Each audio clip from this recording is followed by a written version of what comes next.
Assalamualaikum warahmatullahi wabarakatuh Sobat GL. Apa kabarnya? Semoga selalu sehat dan Allah mudahkan kita semua untuk bisa menunaikan ibadah umroh ya, amin. Di video kali ini, kita akan membahas satu hal yang sering dianggap sepele, tapi sangat berpengaruh besar terhadap kualitas ibadah umroh kita, yaitu pemilihan maskapai penerbangan. Karena faktanya, banyak jemaah yang niatnya ibadah, tapi justru lelah duluan di pesawat dan di perjalanan.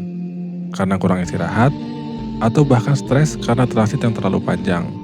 Jadi, kalau kamu berencana umroh di tahun 2026 dan setelahnya, video ini wajib kamu tonton sampai selesai ya.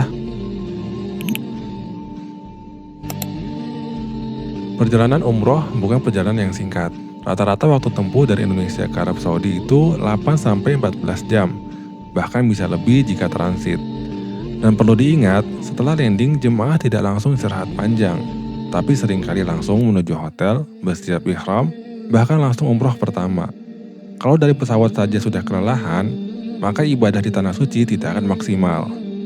Karena itu, memilih maskapai bukan soal gengsi, tapi soal kesiapan fisik dan kenyamanan beribadah. Hal pertama yang wajib diperhatikan adalah rute penerbangan, yaitu ada penerbangan yang direct flight dan ada juga yang transit. Biar mudah dipahami, direct flight atau penerbangan langsung artinya dari Indonesia langsung terbang ke Arab Saudi tanpa turun pesawat di negara lain. Contohnya, dari Jakarta langsung ke Jeddah atau dari Jakarta langsung ke Madinah. Kelebihan direct flight ini adalah waktu perjalanan lebih singkat, tidak perlu pindah pesawat, badan tidak terlalu capek, dan resiko ketinggalan pesawat hampir tidak ada. Lebih aman untuk lansia dan jemaah yang pertama kali umroh. Kekurangannya adalah biasanya harganya lebih mahal dari pesawat yang transit. Gambaran sederhananya, direct flight itu seperti naik mobil dari rumah langsung ke tujuan tanpa berhenti dan ganti kendaraan. Sedangkan untuk penerbangan transit, biasanya pesawat berhenti di negara lain terlebih dahulu, jemaah turun, menunggu, lalu ganti pesawat untuk melanjutkan perjalanannya. Contohnya seperti Jakarta ke Doha dulu, baru ke Jeddah, atau Jakarta ke Dubai, baru ke Madinah, atau Jakarta Istanbul, baru ke Jeddah. Kelebihan transit biasanya harganya lebih terjangkau, pilihan maskapainya pun lebih banyak, pesawatnya pun sering lebih modern terkadang ya. Kekurangannya, waktu perjalanan lebih lama, harus turun dan naik pesawat lagi, badan lebih capek, resiko delay atau ketinggalan penerbangan selanjutnya. Gambaran sederhananya, penerbangan transit itu seperti naik bis dari kota A ke kota B, lalu pindah bus lagi untuk mencapai kota C. Bisa disimpulkan, direct flight itu cocok untuk jemaah lansia, jemaah pertama kali umroh, jemaah yang ingin fokus ibadah dan tidak ingin terlalu lama dalam perjalanan. Sedangkan untuk penerbangan transit, cocok untuk jemaah muda, fisik yang masih kuat, dan ingin harga yang lebih hemat.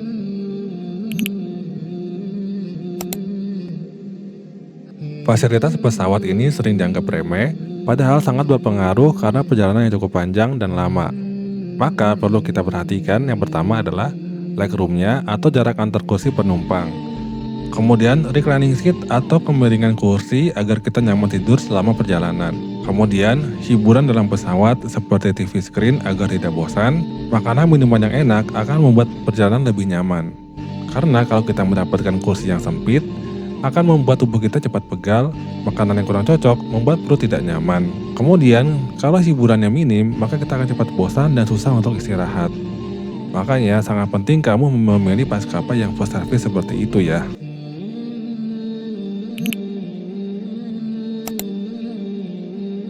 Pesawat yang lebih baru akan membuat kabin lebih senyap, sistem AC lebih stabil, kursi lebih ergonomis, dan pencahayaan yang lebih nyaman. Bukan berarti pesawat lama tidak aman ya, tapi kenyamanan jelas berbeda. Untuk umroh, kenyamanan ini penting agar tubuh tidak terlalu lelah, tidur di pesawat lebih berkualitas.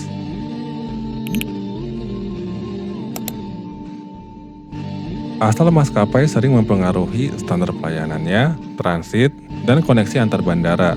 Contohnya, maskapai Timur Tengah unggul untuk rute Arab Saudi, maskapai Indonesia unggul dari sisi bahasa dan budayanya, sedangkan maskapai Eropa unggul fasilitas tapi transit lebih panjang. Tidak ada yang mutlak terbaik, semuanya tergantung dari kebutuhan jemaah.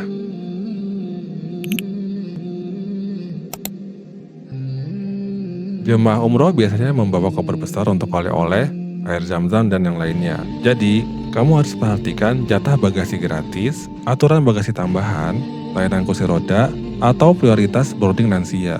Ada beberapa maskapai yang fleksibel terkait aturan kebijakan bagasi, tapi ada juga yang sangat ketat. Untuk itu, jangan coba-coba melanggar aturan kebijakan bagasi ini karena kamu bisa kena denda atau bahkan barang kita tidak bisa dibawa.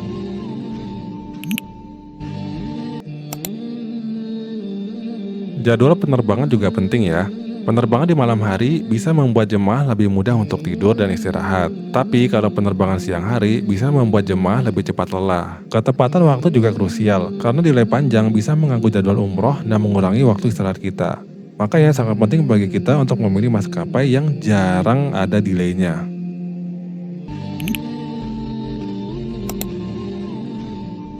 Ini adalah beberapa rekomendasi maskapai yang sering digunakan jemaah untuk berangkat umroh. Yang pertama adalah Saudia Airlines. Saudi Airlines adalah maskapai nasional Arab Saudi, banyak direct flight-nya, transit minimal, cocok untuk jemaah umroh yang ingin fokus ibadah.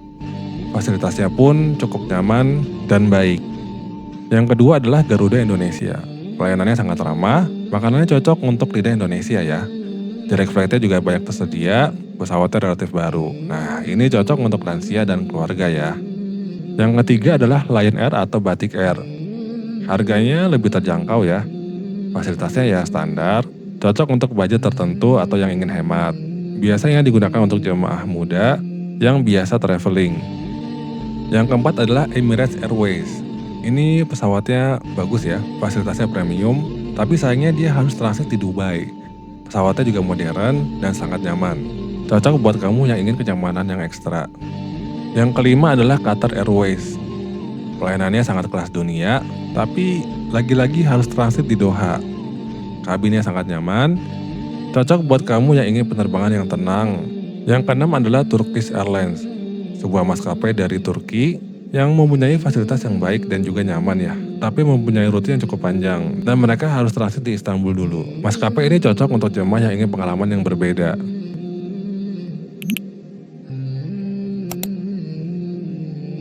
Secara umum, yang paling ekonomis, kamu bisa pilih Lion dan Batik Air. Untuk harga dan kenyamanan, kamu bisa pilih Saudi dan Garuda Indonesia.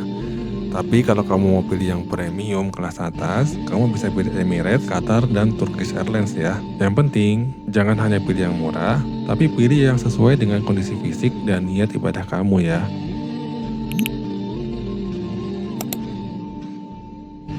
Untuk jemaah lansia, sebaiknya pilih yang penerbangan langsung dan kursi yang nyaman ya. Kalau untuk keluarga, kamu bisa pilih maskapai yang pelayanannya dan bagasinya bisa lebih fleksibel biar kamu bisa banyak bawa oleh-oleh. Untuk jamaah muda, bisa pilih maskapai yang lebih hemat atau yang bisa transit ke negara tertentu biar kamu bisa merasakan pengalaman yang berbeda. Sobat GL, perjalanan umroh bukan sekedar sampai tujuan, tapi bagaimana kita tiba dalam kondisi siap beribadah. Maskapai yang tepat akan membantu ibadah kamu lebih tenang, lebih khusyuk, dan lebih maksimal. Kalau kamu ingin dibantu memilih maskapai terbaik, itinerary yang rapi, pembimbing berilmu, dan perjalanan umroh yang terarah, kamu bisa umroh bareng Garuda Travel ya.